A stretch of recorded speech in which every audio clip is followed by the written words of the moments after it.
you? Good, thank you. Thank you for asking. Pleasure. Whereabouts are you calling in from today? I'm calling in from Nashville, Tennessee. Gorgeous. It looks like it's a nice warm day there. It's very warm, actually. How about you? I'm actually in Australia, but so it's 2 a.m. for me. Fun times. Wow. But I was in the States for 3 months. I just flew back last week and this time was already there. And I was like, that's okay. I'll still be jet lagged. We'll be good. So Yeah, no and I've got problem.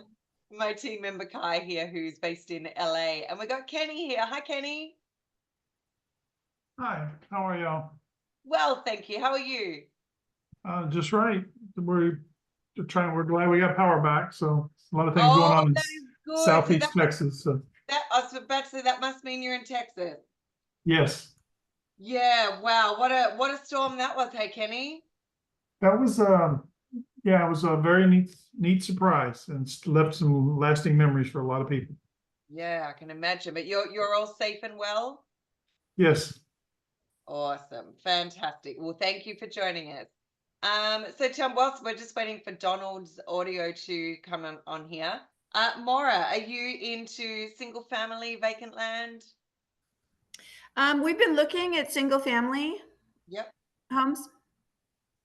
Excellent. And Kenny, how about you? What type of real estate are you doing? Sorry, I had to click off for a second. Single family mostly. We've done some short-term rentals and been very successful, but mostly right now, just I'm mostly, honestly, just connecting people and doing a lot of wholesaling. Yep. Okay, great. Excellent. And then we're just waiting for Donald's audio to come on. Nashville.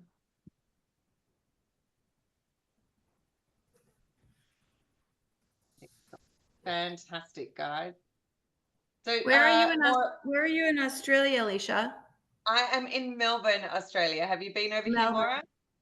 I have. I have. I was in year 2000. I went over and I was in the Gold Coast area and I was in Tasmania and we went to Sydney. Loved it. Loved it.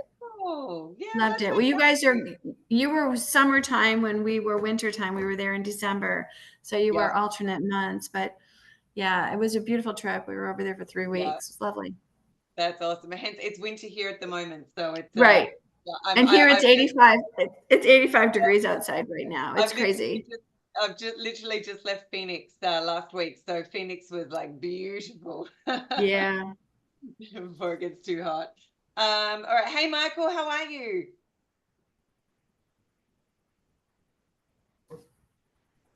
Mike Alien, my wonderful customer, you are on Hey, mute, my friend. There he is. there we are. How you Hi, doing? how you doing? Good, good. Good, nice to see you. Nice to see you. Donald's obviously having trouble with his audio, so it's still connecting down here. So let me jump in anyway, folks, and as soon as Donald's audio is on, I can say more hello. Now we do have a lot more people that have registered, but as is with these things, sometimes you get a small show up rate, sometimes we get a larger group, and I always say the best of the best are the ones that do happen to show. Thanks, you guys, for being here. So let's jump in. I've got this on record. So just put my slideshow on here. Fantastic. So welcome everybody to our masterclass. What we're really talking about on today's masterclass is the 5 top obstacles or mistakes that real estate investors make, how to crush those and stay out of the 95% barrier. And you're probably thinking, what does all that mean, AJ? Because I'm about to break it down and help show you all of that as well. So first of all, for those that I haven't met before, Mike on this call is actually, I've known Mike for a couple of years now, so great to see you, Mike. My name is Alicia Jarrett, but everyone calls me AJ. It just seems to be much easier. And as you can tell, and as I said before, I am an Aussie, but I've been doing real estate in the US now for 8 years. And Supercharged Offers has been going now for 5 years. And with that, oh, here's Catherine. Well, with that, I've been featured now on more than 75 different podcasts, articles, things. I get very, very passionate talking about real estate investing, but also how we help real estate investors as well. Because over those 8 years, I've certainly learned a lot of lessons on what to do, but also what not to do. And I'm really proud to say that I was also recently interviewed by Kevin Harrington on American Entrepreneur. So that's going to be released again soon as well. And I'll be back in the States in a couple of weeks talking at a conference in Colorado. So I love talking all things real estate, marketing, things like that. So really exciting. So we're going to be together, folks, for the next hour. Stick with me. What do I mean by that? The thing with being a real estate investor is we often are juggling 10 or 12 different things at any point in time. What I'm going to ask you to do is pop those things down just for the next 45 minutes or so. And let's jump into this conversation together and be fully present. So switch your email off, turn your phone off, and let's just have some fun together as we go. So a little bit about what today's focus is. First of all, we are not an educator. I am not about to upsell you on a coaching program or a course or anything like that, because here's the thing. There is a lot of courses out there, some fantastic ones that you can pay for, also some really fantastic ones that are completely free. So there's a whole world of information out there now. What we are really about is being an implementer. And this is why, when I take you through the next slide, this is why we get so passionate about implementing, because real estate investing, there's a lot that people need to do, and they can end up feeling pretty overwhelmed with stuff. So we focus on implementation. And the other reason why we focus on implementation is it helps keep people out of the danger zone. So what is the danger zone? That's that 95% barrier that I mentioned when I opened. Essentially, the danger zone is the first 6 months or any 6 months in your business where you're in a bit of a lag zone. And that lag zone comes when you've got inconsistency happening. You're marketing 1 month, but then you miss 2 months. So then you feel like you're starting again. You've got months where you might get some leads and some deals, but then the following month, there's nothing. And you feel like you're on this roller coaster. It's also the zone that a lot of people end up feeling pretty overwhelmed in, because not only are they trying to get properties under contract and transact them, but they're also focused on being a data person, a content person, a website developer, a social media marketer, a negotiator, all these different things that we need to do when we're a real estate investor. And it can get pretty challenging. So 95%, what that unfortunately represents is a lot of people start out having these big goals and dreams of becoming a real estate investor, but 95% of them give up.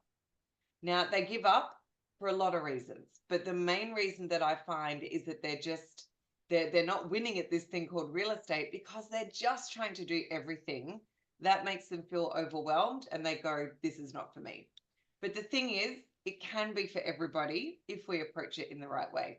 So what we really want to do here at Supercharged Office, folks, is get people out of this danger zone faster and get them into momentum zone. So momentum zone is where every month you're closing on deals and you're closing on leads into deals as well. And what we often see is that here at month 6, month 7, month 8, you're closing deals here, but that's likely to be from conversations that maybe you've had back here in months 2 or 3. So we help out with a lot of people that do vacant land, as well as people that do single family and small multifamily, mobile home parks, RV parks, you name it, we help out everything. Typically, I see that with vacant land, for example, the typical turnaround time on a deal is around 4 months. Single family, when you're wholesaling, that can be as little as a couple of weeks.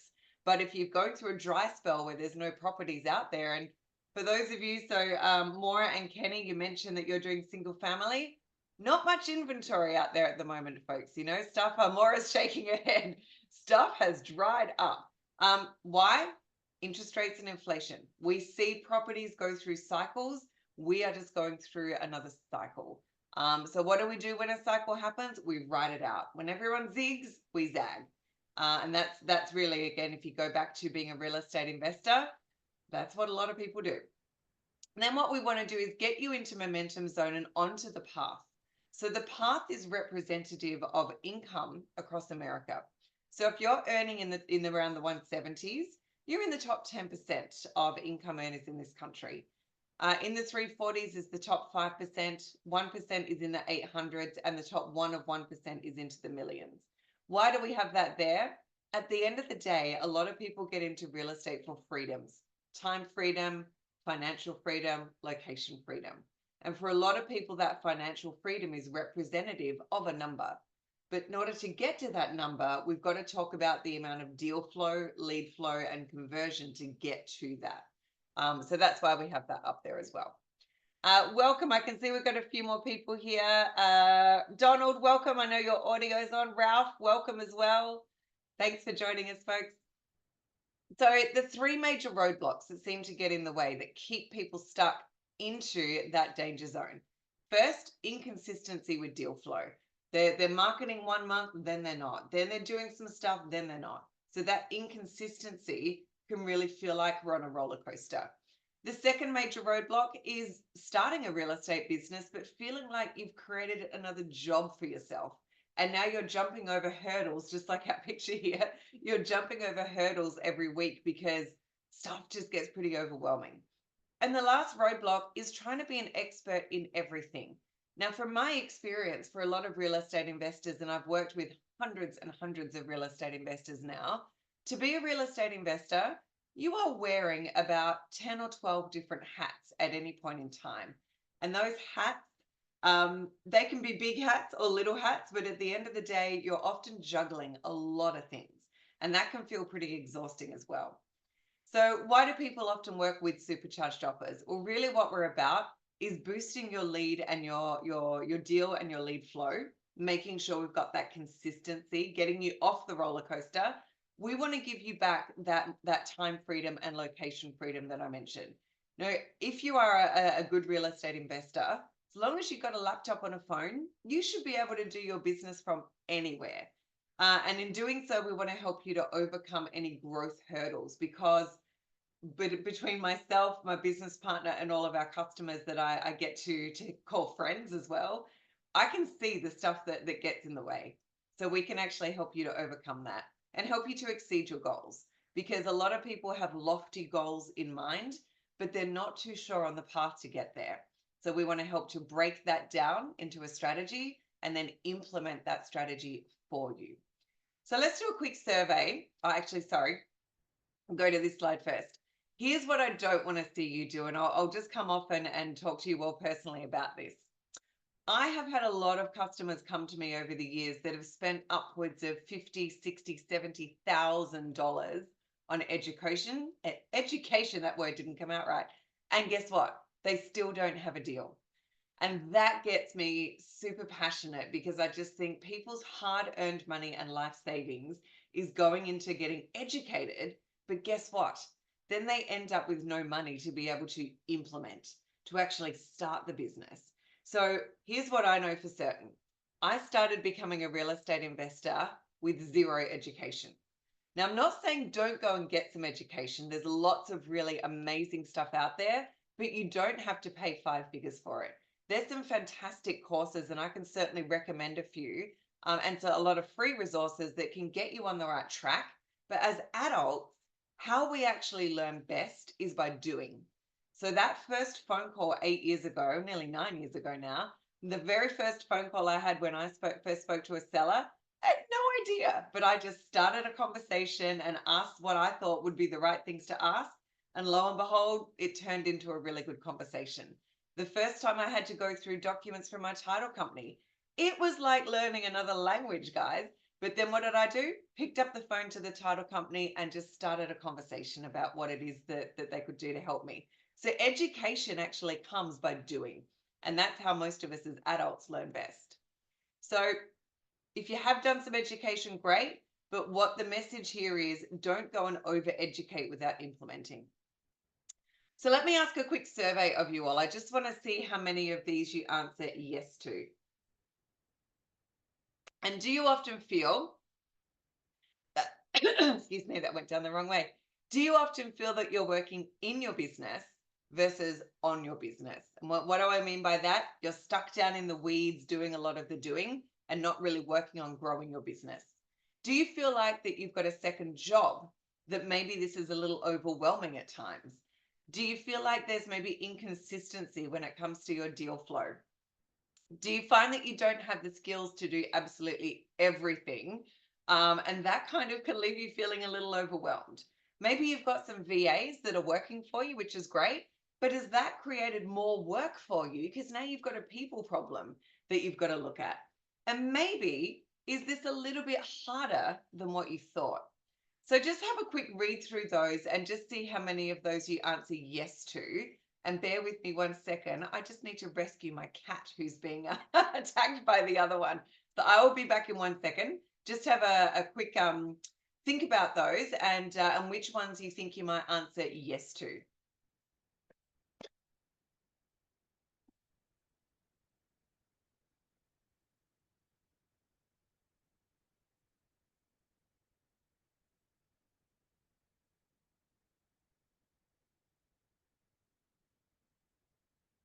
All right, coming back to all of you, my apologies. So let me just stop sharing and come back to all of you.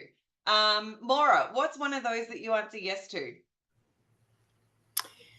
I think the inconsistent deal flow is the biggest issue right now. I think Yep. the shortage of inventory out there is just, it's alarming. There just isn't anything to be had. So that's the issue for me right now. Definitely. And chasing them down is very, very time consuming. Yes, that follow-up. And the deal is in the follow-up, right? But it's time consuming. I agree. Right. Ralph, hi. Well, I didn't get to talk to you at the beginning. How are you? You're on mute, Ralph. Looks like he's on his phone. Yep. He's trying to unmute. Okay, hello, how are you? There you are. Good. How are you, Ralph? Can you hear me now? Good. Yep, we've Yeah. got you. Ralph, what's one of those things you answered yes to? I would say, yeah, finding the deals. Finding the Finding deal? the deals, yeah. And, Yep. you know, multifamily has been real slow, and houses with the interest rate being, you know, around 8% for someone to buy it out. It's expensive. It's, you know, like, will you get stuck with the property after you purchase it? I mean, the that's what, numbers aren't working, are they? yeah. No. So you're doing multifamily and single family, Ralph? I am more experienced in multifamily than single family. Single family, I want to get involved in single family because multifamily I'm in the Phoenix market. Well, I think it's across the board, but the larger multifamily properties, they're just not coming on the market right now. Yeah. The owners, they know they got to take a dip in price because the interest rates in commercial are as high as well. But then they don't know where they're going to put their money either. So they're very reluctant to let go. Excuse me. And then the properties that are in real deep water that have come on the market recently, the banks don't want to move. They don't want to play. They don't want to take any loss at all. Yeah. And it's better. It's a little different than it was in 2008. It's a different vibe altogether. And, you know, then you got, I'm sorry to take up all this time, but you also have a lot of money that's been sitting on the side. So once things break out, things are, you know, I mean, there's going to be a lot of people with deep pockets that are going to, yeah. I completely agree, Ralph. Yeah, I completely agree. It's going to be interesting times ahead. Yeah. Kenny, what about you? What's some of the stuff you answered yes to? Mostly just the consistency issue, but not for the same reasons. I just went through a time in the past where I did hire a VA or two, and that was more like herding cats. So I kind of the reason I can't scale now is because it's just me, but I still do. I'm in that zone where you know, but you talked about 3-4 deals. Yep. So I mean, there's an income there, but can I walk away from it? No, I start the marketing and stuff like that. So there's another branch or vine to grab hold of and maybe hire better or train better. I'm not sure which it is, but I haven't bothered with it because of that. Yeah, got you, got you. There's a whole bunch of different things that you can, tweak and turn on, turn off. It's about doing things at the And right where I'm time. at now, it costs me literally nothing to run my operation. I don't have an office or anything per se, and I still collect $15,000-$20,000 in fees, and I'm doing my stuff virtually from here. Now, am I doing 20 deals a month? No. I'm doing 3-4 closes, which means I'm at about a 69% close for what I get under contract. So, my KPIs are good. I just haven't reached that next branch to try to trust somebody in my circle with me. Got it. Yep. No, I completely understand. Thanks for sharing, guys. I really appreciate all of your honesty there. So let's kind of move forward and talk a little bit more about the 5 major problems that get in the way for real estate investors too. And some of these are going to be akin to what you've just mentioned. So really, at the end of the day, our whole ethos with Supercharged offers to being that we're an implementer, not an educator, is learn, implement, adjust. And what do I mean by that? As all of you have just said, markets don't stay the same. So we need to be evolving all the things that we're doing and working through strategies with all of our customers to test something. Does that work? No. Okay, let's implement, let's adjust, let's do things as we go. Because as we say, the only place where success comes before work is in the dictionary. These businesses do take work. To be a real estate investor does take work, but we've got to put the right things in at the right time. So let me jump into the 5 mistakes that most real estate investors make, and how to be rid of those mistakes for good. The first one is about neglecting vision and business design. And just like this image that we see here with these people on the bridge, I don't know who was their strategic person and their planner, but clearly stuff isn't meeting up. So what do I mean by neglecting vision and business design? What I often find, folks, is people come to us without a strategy, without a business plan.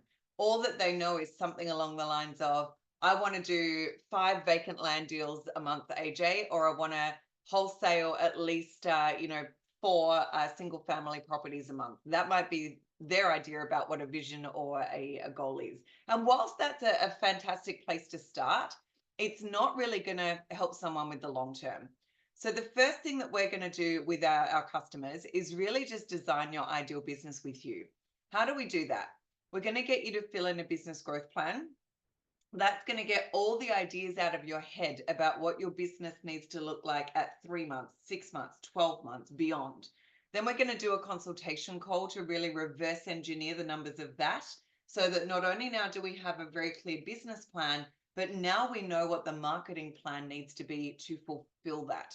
And that within there is going to have things around value proposition, the customer journey that we want people to go on to get to you, and then we start to create marketing. A lot of people start by just marketing and throwing spaghetti at the wall and see what sticks, but we want to be a lot more strategic in how we do that.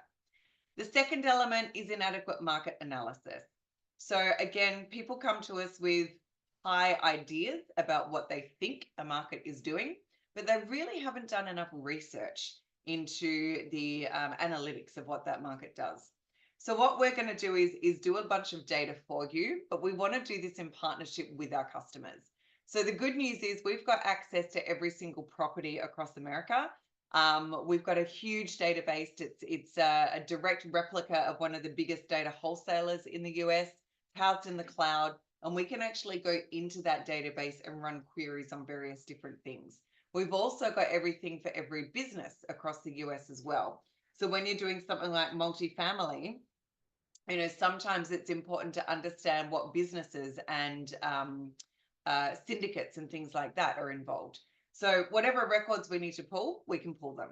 But then we're going to provide that data down into some different levels. We're going to do things like recent sales reports and custom reports around what's actually gone on in that county, zip code, and down to a census tract level.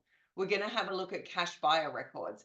Who's buying in the last 12 months? What are they buying? What are they paying for it? We're then going to make sure that any data that you need, because this is one less task, and Kenny, you don't need a VA for this, we'll do it all for you. My team's going to pull the data, scrub it, verify it back to the county. We're going to push the data through more than 100 steps of what's called ETL, extract, transform, and load, to get that data really clean and crisp and good to go. We're going to run the data through a national change of address verification with USPS, because let's face it, even though the county is the source of truth for data, people don't often update their addresses regularly. So we're going to make sure we get that done. We're also going to enrich the data where that data is available. So things like zoning information, and if it's vacant land, potential road access analytics as well. That data is going to get all done for you, ready to upload into your CRM. And the thing as to why we get so passionate about data is I've had customers come to us in the past and want to bring their own data, and it is terrible. It's out of date. It's not formatted. It looks bad. And so crappy data in ends up with crappy results at the end, right? Because then you're trying to find stuff that isn't at your fingertips. The third, inconsistency. We've already mentioned this on today's call, but this is inconsistency through a couple of things: direct mail and what we now call direct dials, cold calling. So with the consistency, we want to make sure that we're really strategic with both of these things. Again, it's not just throwing spaghetti at the wall. It's being very deliberate in how we're setting up things like cold calls and direct mail. What do I mean by that? First, it is important to do both, because we're dealing with demographics these days that some people will respond to one medium, but they might not respond to another. So we want to make sure we've got 7 channels of marketing going, and this is just 2 of them. When it comes to cold calling, not all cold callers are the same. Here's what we are doing that's quite different. First and foremost, we want to keep you 100% compliant. Compliance with cold calling and SMSing now is really top conversation. So we're going to scrub your data through a do not call list. We're also going to scrub it through a litigators list. And we are not going to call those people. They're the ones that are going to get direct mail, okay?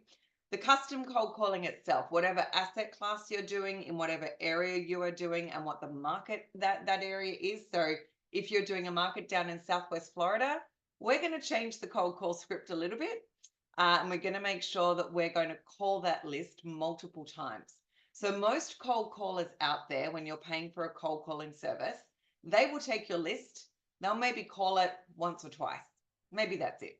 We are going to keep calling your list for a period of time. So let's just say that your list is 4,000 on your list. We're going to call it for a month minimum. So that might mean that in that month, your list could actually be called, over 12 to 16,000 dials on that list. Because the thing with cold calling is people don't answer all the time. Maybe we've got to keep trying them a number of times over a number of weeks to increase the likelihood of them picking up. The other thing with cold calling, warm transfers. It is a game changer.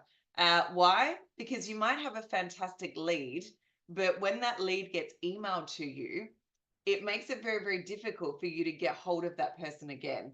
And Maura, you just mentioned before, you're like, getting a lead and then trying to get them back on the phone for follow-up. It's challenging.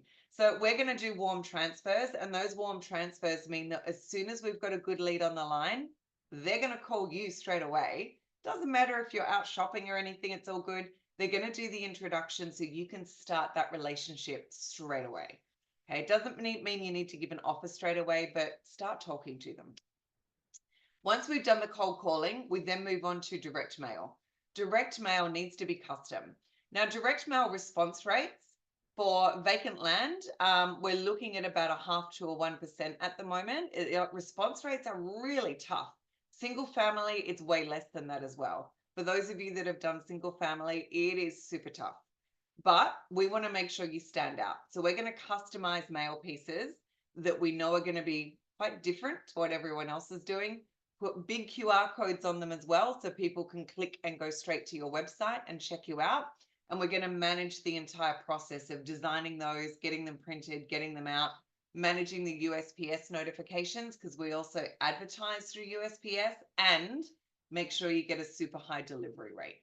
So all of this is about consistency when it comes to cold calling and direct mail, and planning that out well ahead.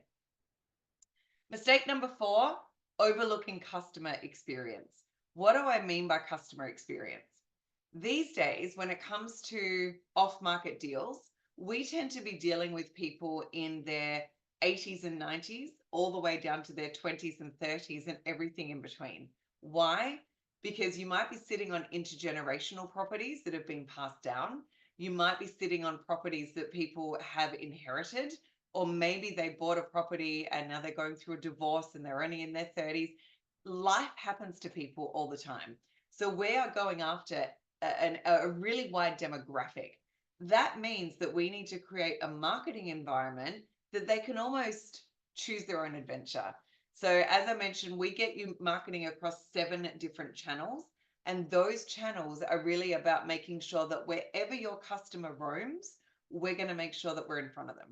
So it does make a difference, rather than what a lot of people do is say, oh, look, my preference is to just do direct mail, because that's how I like to do business. So if you just do direct mail, you're missing out on all of these other channels that people could interact with. Hopefully that makes sense. So first of all, we start out with digital marketing for this. Digital marketing is about online conversion and nurturing.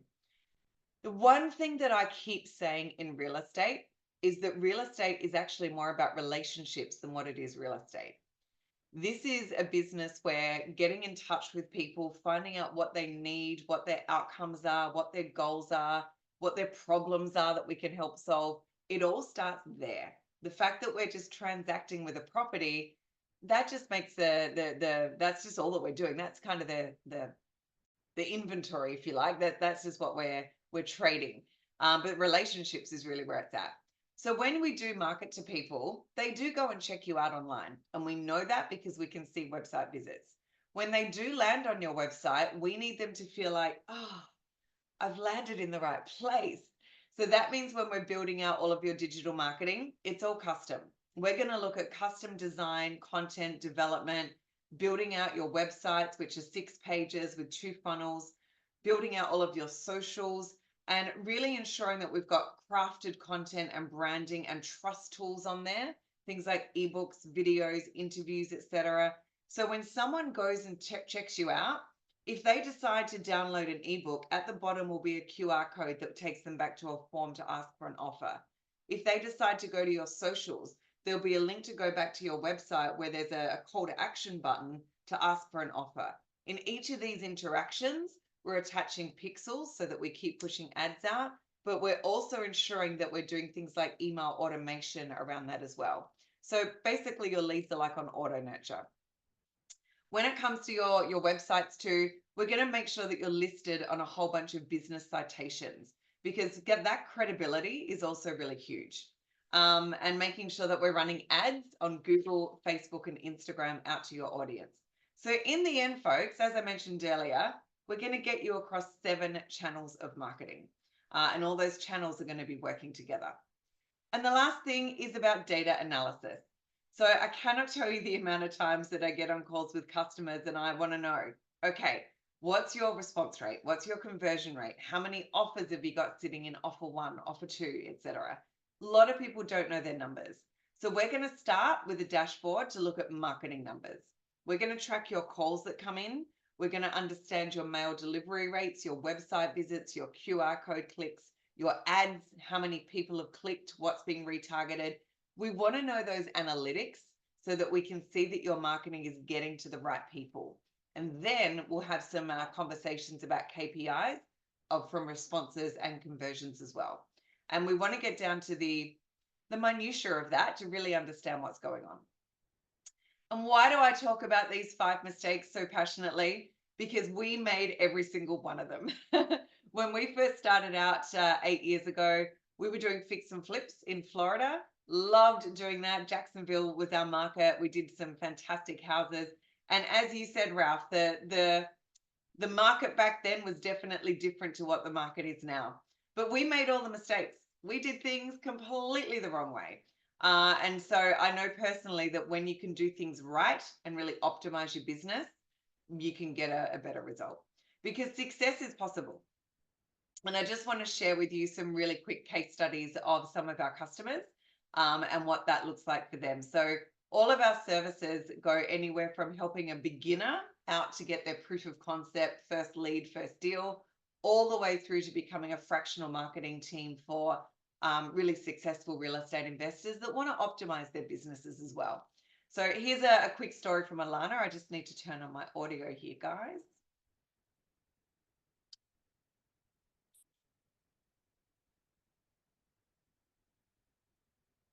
Hi guys, my name is Alana. I'm here to say thank you to AJ and her team for launching my first mailing campaign and hopefully many more in the future. We sent out 1,000 neutral letters and I got 30 leads. So for me that was just great because I needed to just dive in and get on the phone and start talking to people. And 30 leads is a good number to start talking to people. So I was just super impressed and with the way AJ just encouraged me and helped me figure out which piece of mail do I need to send first. And it was pretty confusing because I picked an area that is difficult to price and comp. And we were kind of going back and forth between a postcard or a land offer letter, and we just weren't sure. And at the end of our conversations, we decided on a neutral letter, and I felt really good about it. So I just wanted to say thank you and acknowledge AJ's support, encouragement, expertise. I'm super, super happy that I found you guys and hopefully to many deals. Awesome. Next one is Colin. So Colin was doing fix and flipping in Tampa, Florida. He then wanted to get into vacant land. We do a lot in the vacant land space, folks. So for any of you struggling with single family, vacant land is where it's at. And I can tell you why afterwards. So this is Colin's success story. Hey guys, Colin Murphy here in Tampa, Florida. So I've been working with Alethea and Matt and the team for about 3 months now, and it's been fantastic. I didn't know anything about land investing before I started, but they were patient with me. They worked with me to find out what my objectives were. They helped me get all the data I needed in the different counties in Tampa that I wanted to target. They launched the campaign, set up a really cool portal for me to track it, gave me the information I needed and how to skip trace it and follow up with those SMSs and voicemails. And we're just really there to give me advice on everything I needed. They made it very, very easy. I've launched a land business which is very professional now and looks as good if not better than a lot of the more experienced people that are out there. And even though it's only been about 6 weeks since the first mailings went out, I already have multiple lots under contract with more in the pipeline. And yeah, very excited by it all and delighted to have the guys on the Supercharged Offers people on my side. Can't recommend them highly enough. Awesome. And our next customer is Mark. We do actually have a guarantee for people doing vacant land because we know it's a good asset class to get into. And this is a little bit about Mark's story. Hey folks, I'm speaking with Mark from Turboland, and Mark has got his guarantee, 120K in 120 days in his pipeline, even before the 120 days. So Mark, give us some feedback. What's it like working with our Supercharged Offers?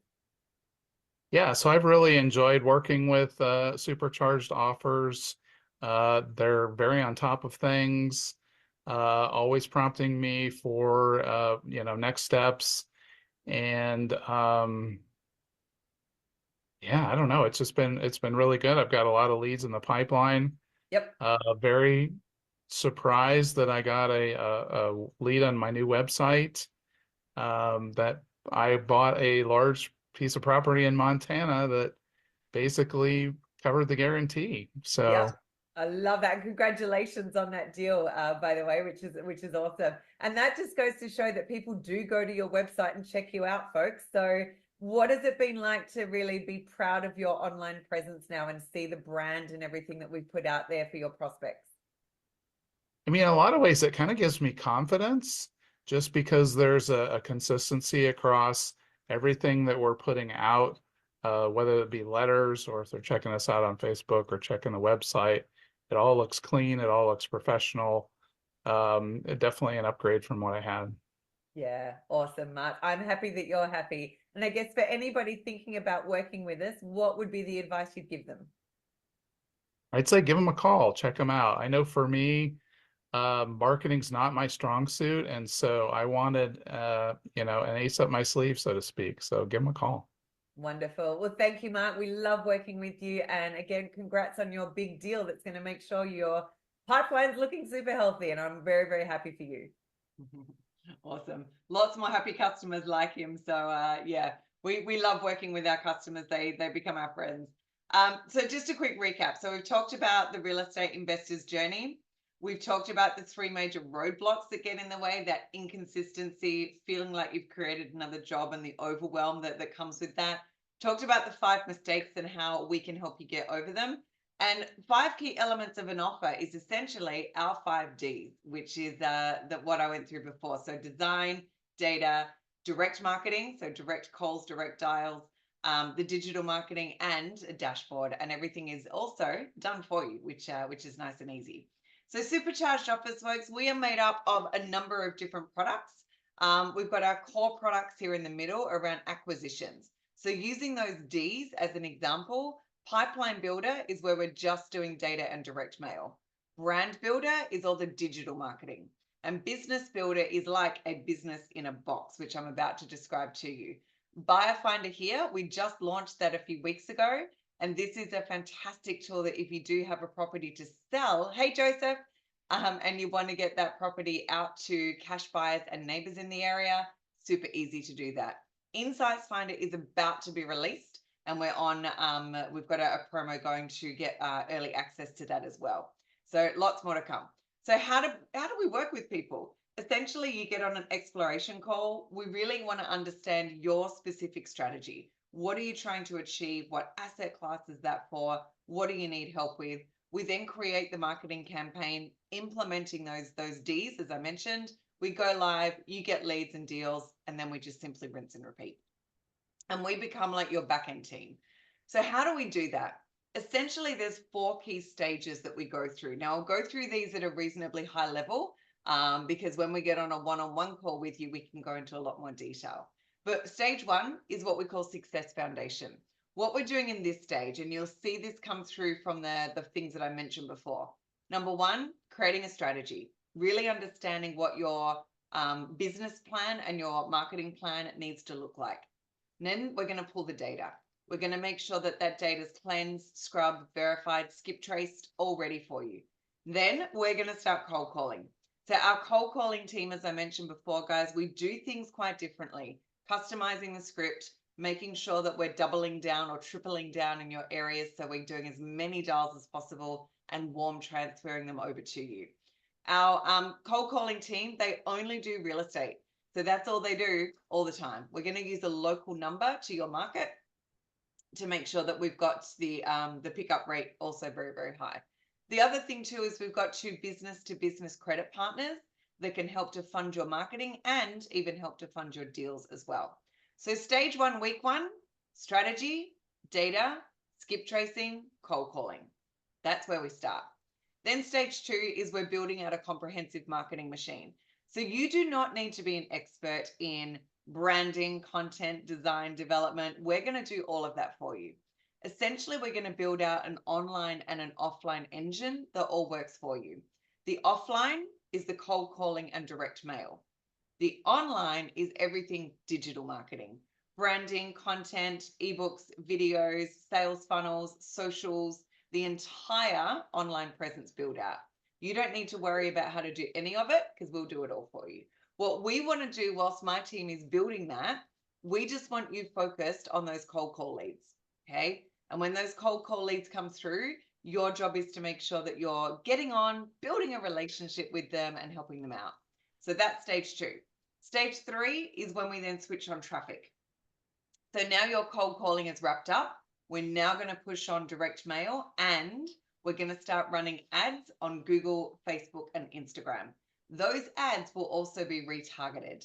And for those of you that don't know what retargeting is, throughout your marketing, when people go to your website and check you out, and they will, and even from your cold calls, I want you to be sending people your website, your ebook, all of that stuff. We then attach a pixel, and now we keep pushing ads out to them all the time. So that's across all of that, as I mentioned, we end up with 7 channels of marketing all working for you. And what we want to do is drive that consistency when it comes to lead generation. Stage 4, folks, you're working with us for the long term. So we don't just implement all of this and leave you to it. No, we're going to partner with you along the way. So my team becomes your team. That means that every couple of weeks, you're on a call with me as your account manager. You'll be on calls with your project manager and your data concierge as well. And we're going to be talking numbers. We'll be looking at your dashboard, your results. We'll be making tweaks in things where we need to, but we'll be holding each other accountable. And that for me is the big thing here too. So as you keep growing and scaling, we can do that with you. Now, we do get a lot of customers say to us, AJ, I can just go and do this all myself, right? And it's like, yeah, you can. But here's all the different things that you would need based upon the stuff that we implement for you. So if you look across this list here, and again, I won't go through it, but just an example, data analyst, social media manager, a data warehouse, print team, different systems that you need to pay for, ongoing resources such as website management and ads manager. Now, all of that stuff is expensive, and it's going to take you a lot of time just to manage all of these people and processes. So we do it for you. And a lot of our customers love the fact that it's an all-in-one, where they don't have to go to 5 or 6 different companies to get all of this stuff done. So I love that fact. So if you want to talk more with us, let's book a call and let's get you on a strategy session, and let's crush that 95% barrier that I mentioned earlier. So this QR code here, folks, if you want to grab your phone out, I've got a couple of QR codes for you today. So this QR code here, and I can see Joseph and Ralph, you guys are actually on your phones. Don't worry, we'll be sending you some links after here to book a call. So that's going to take you straight to our calendar where you can book a session with us and we can talk about everything. Now, the other 2 things that I'm going to send you as well is 2 of our new products that we're about to launch to help you. So Insights Finder. Insights Finder is going to be free. You heard it, free. It's going to be an analytics portal that you'll be able to understand every different type of property over the US, all of the different trends for that area, and what that's going to do to help you out. So that QR code can take you to the pre-launch where you can register for that. And Kai has just put the link into the chat box as well to book a call. And Buyer Finder. Buyer Finder is something that you can use now. So if you have a property that you want to market out to sale, you can simply use that click. In 6 clicks and 60 seconds, you can find your property, find all the neighbors and cash buyers, put it into a 2-page color flyer and get it sent out. It is awesome. We've made the simple task of getting that done so much easier. So Buyer Finder is the QR code there. And just to wrap up, I love this quote from Winston Churchill: success is not final, failure is not fatal. It's the courage to continue that counts. Because we get the fact that being a real estate investor, it is not easy. Because if it was easy, everybody would be doing it, right? But it's about how we approach the strategy, how we implement, and how we stay consistent and ride those cycles that real estate goes through, which is awesome. Now I can see we've also got Brenda that's just joined us. Brenda and Joseph, I know you guys joined late, but the good news, we've recorded this, so we will get you guys over the recording so you can watch it again as well. So essentially, folks, that is the masterclass. I'm going to open it up for questions, and I'm happy to talk about anything to do with my journey as a real estate investor, our business, what we do, anything at all. So let's, thanks for the thumbs up, Brenda. I'll make sure you've got the recording. Yes, definitely, Maura, you'll all get the recording. We'll get that sent over to all of you. Yeah. What questions might you have, folks? Because we're a nice small group today, so that makes things nice and easy. What can I help you out with that might be going on in your heads today?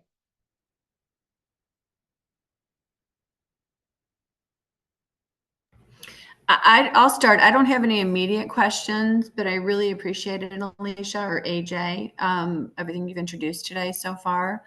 I think really the deal flow is critical. And I love how you have like a full back of house support team. I do a lot of operations work for senior living. And what I do is I set up senior living companies. And I find that having a third party team that supports us is really, really very efficient. So I love that you guys bundle it as one package. That's fantastic, Laura. Thank you. Yeah. I appreciate that. Yeah. And it's interesting, right? When we first started being real estate investors in the US, we had 6 different companies that we had to go for all of our acquisitions marketing. 6. It was like a part-time job for me just to manage those suppliers. And they didn't talk to each other. It didn't gel. So we 5 years ago, we thought, you know what? I think there's an opportunity to bring this all in one. How deep is your bench strength? When you mention you have this, where are these people located? Are they located in the States? Are they located all overseas? Yeah, our team is truly global. So as an example, our design and development team, and they are phenomenal. They've been with us from the beginning. They're based in Bangladesh. and their design and development skills for websites and socials is great. Our content writer is based in Slovenia. He's amazing. We've got Kai here. He's based in LA. And we've our cold call team. Our cold call team, we've got 15 people in the cold call team now. Believe it or not, they're actually all based in Egypt. And we've got a couple in South Africa as well. And what's fantastic is their English is phenomenal. So again, keeping it global, but we love it. Good question, Laura. Thank you. Any other questions, folks? Ralph looks like he's thinking. You're silenced again. You're muted.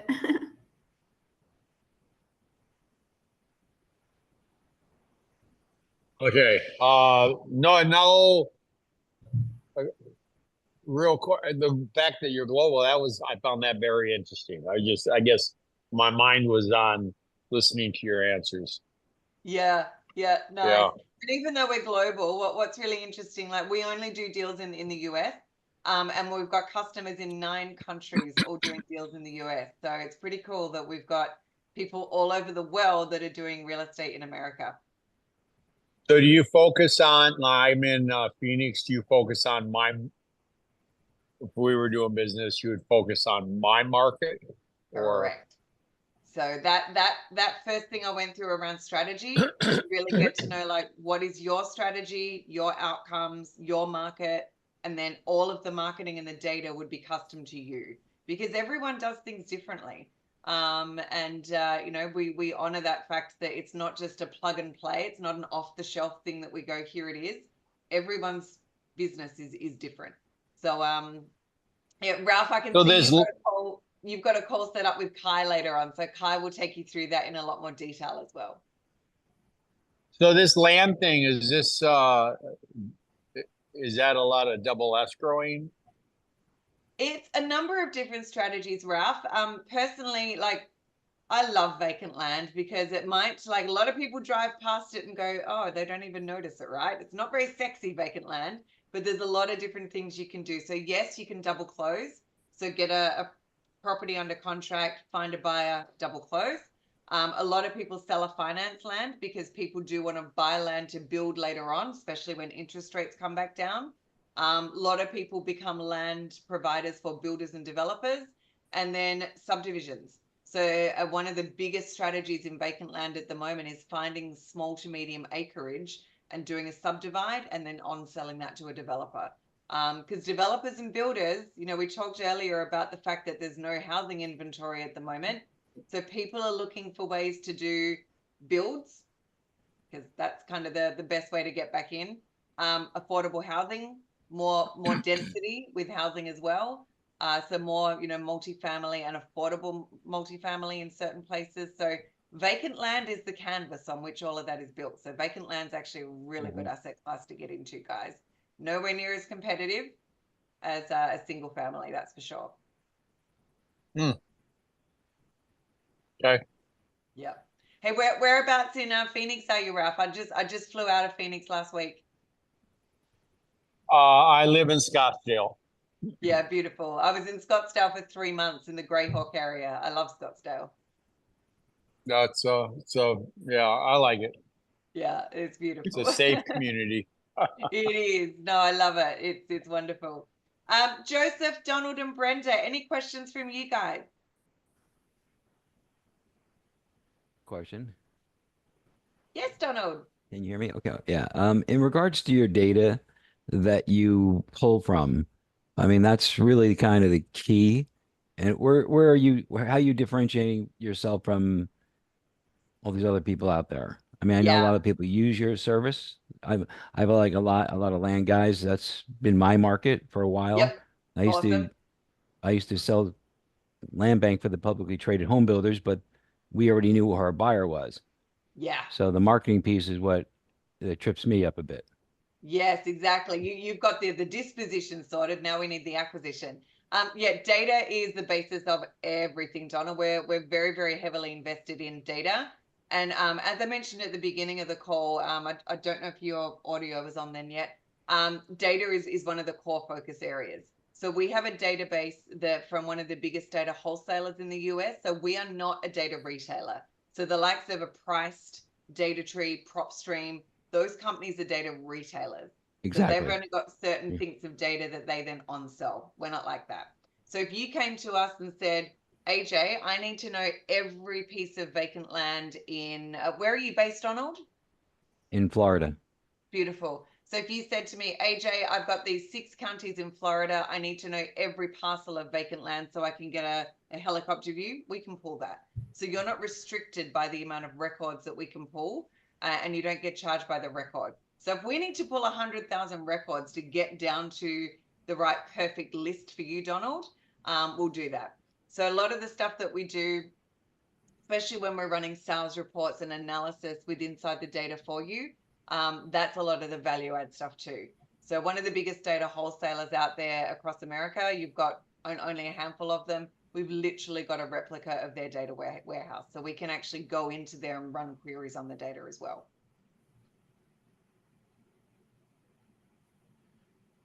Does that And answer how your is it, question, Donald? how is that, Alicia, how is that differentiated from like the prop streams of the world? I mean, you mentioned they're a retailer. They also have the same data, or they represent they have the same data. You're pulling it from the counties. Where are you pulling it from? Yeah, so here's the thing. Data is not all the same. So a couple Right. of things with data, guys. So the county is always going to be the source of truth because they're the Right. ones that maintain the record. So what happens is at various stages throughout the year, 3,000 odd counties across America, they all release their data at different times for public consumption. Now that data release will go to a data wholesaler who will then aggregate that data. They'll enrich it with things like FEMA data, demographic data, et cetera. And then the likes of a prop stream will take that data and on-sell it. So the data's gone through like this sausage factory before it gets to the end. So the thing is, not all companies that on-sell data have got the entire database. So a lot of companies will say, because data is expensive, data is like more expensive than gold, believe it or not. So a prop stream, or let's say a data tree might say, well, I want to have these data attributes and these data attributes, and I'll package that up and I'll on-sell that. So that's what that data provider will end up providing to you. So each data company is actually quite nuanced and they're a little different. So even though the county is still the source of truth, there's different ways to treat that data. And an example, guys, is one of the first things that we will do when we pull data is run a currency check. Currency not meaning dollars, currency meaning time. Because each county releases their data at different times. And trust me when I say, there are some counties out there that the county site will be updated, but they haven't released their data for public consumption for like 2 years, which is crazy. So what we'll do is run that currency check. And if we can see that the data is really old, we're going to tell you. And we'll be like, don't do that county, or let's go back to our data provider and see if they can push that county to release their data. So different things that we can do to have a lot more control over the data is where it's at. So are you presenting that yours is more real time than a retailer? Is that the idea? We'll tell you how old it is. So Okay. a lot of our retailers out there, like if you're pulling data, they're not telling you how old the data Yeah, is. agreed. And I've had people come back to me that have said that they did a marketing campaign and more than 30-40% of their people were calling them back saying property's already sold. And they're like, Right. wow, That's correct. because the data's so old. Yeah. Sorry, I have to let my little dog outside. That's okay. I've had that many times on PropStream happen. Yeah, right, Donald. It's all these little things. And so when we come back to that when I was talking about data and I said we put it through more than 100 steps of extract, transform, and load, it's all that. Parsing the data, verifying the data. My data team will actually take like 12 random samples in the data and go back to the county site and make sure that nothing's changed in those records as well. So all of that verification and stuff is really important. So here's the big question, Alicia. How about comping out, say, vacant land? Since you have the data, how accurate can you kind of pinpoint? That's really kind of tricky. Yeah, so that is really tricky, Donald. I agree. So we run sales reports. Our sales reports are like nothing I've seen elsewhere. So to give you a comparison, priced, and this is nothing against price, but when they run a sales report, they're looking at, they're pulling information from, Zillow, on market. They're doing a radius of the zip code. Now the zip code, some zip codes are 10 miles wide. What's at that end of the zip code and that end of the zip code can be completely different. Right. You So want we're zoning only- use. Yeah. Yeah, exactly. So when Yeah. we're running a sales report for vacant land customers, we are only using recorded sales. So we're not doing, and we can use current MLS on market, right? But we're doing the last 12 months of actual recorded sales. We're not just scraping data and having a hope. We're only using what's been recorded. And then what we're doing, Donald, is we're getting that down to not only for the whole county, zip code and census tract. So the census tract is within a zip code. You've got a radius of properties that are the same demographics as well. And those census tract lines are actually defined within a county, within a zip code. So we'll get it down to a census tract level. We can then run some analysis for you on things like price per acre, the low to the high of what's selling and the median. And then we'll actually run some analysis around that based upon your offer strategy. So with our customers that do blind offers, range offers, for example, they're going to let us know, like, especially if it's an area that they've done before, they might say, okay, AJ, for properties that are between 20 and 50,000, I want to offer 40% or 40 cents on the dollar. From 50 to 100,000, I want that to be 50 cents on the dollar. From 100 to 200, I want it to be this. So whatever that looks like, we will then implement that into the data for them and run that analysis. And all that we then want you to do is verify it and check it. But here's the thing, Donald, and I want you to really hear this. I have a lot of people that come to me and they're very, very stuck on the fact that they want to do blind offers or range offers. The market at the moment, some counties, that's not flying, especially in Florida, right? Everyone in Florida knows what they're sitting on, and often it's about starting a conversation around, what they want. But so sometimes when the sales reports are done, when we can see that it's a good comp, and we have what we call comps confidence levels from 1 to 7, comps 1 and 2, we go, yep, that's pretty good. We should be good to send out a range or a blind offer for that. For the ones that are less confident, which means there's not much vacant land selling, there's no properties close by, they're not the same size range, etc. All those different things that start to become more nuanced, that's when we'll either send out a blank offer or a neutral letter or maybe a postcard or something different. So we always Right. let the data inform the strategy, not the other way. Right. I was not thinking of Florida to target, by the way. Yeah. Yeah. Oh, whereabouts are you mainly focused? Well, I was going to ask you because I wanted your 50,000 foot view where to go.